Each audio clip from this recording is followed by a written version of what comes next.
So in this video, we're obviously going to be telling you about clinical interviewing skills, but we also will be showing you video clips that illustrate these.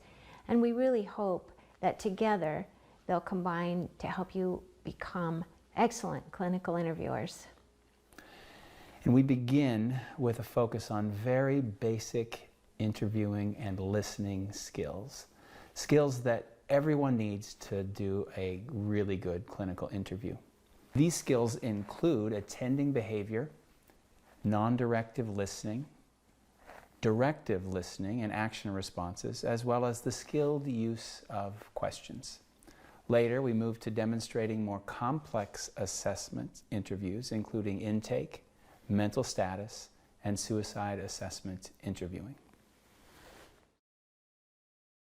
What brought you in today for the counseling? Okay.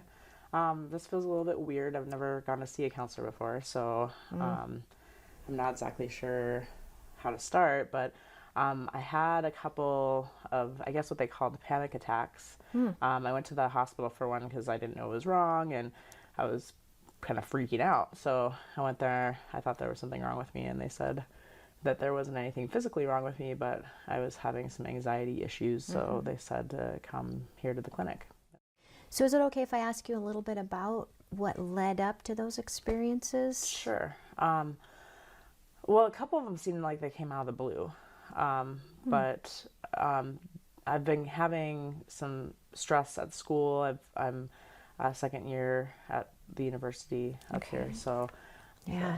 So you had a couple of those classroom-based sort of. Yeah. Well, the other one I was in like at a concert, like at a bar, and there was lots of people there, and I was kind of right in the middle of the crowd, so it wasn't at school, but it was kind of seemed like when there was a lot of people, it made me just that crowded feeling, and then like I can't get out, and I need to get out, and I can't get out. Okay. What's the first physical symptom or thought? Which comes first? And usually it's the chest heaviness. So right like here. I can't breathe. You know, and then just kind of it feels like I can't get out, and I need to. A traditional mental status examination includes about 9 domains.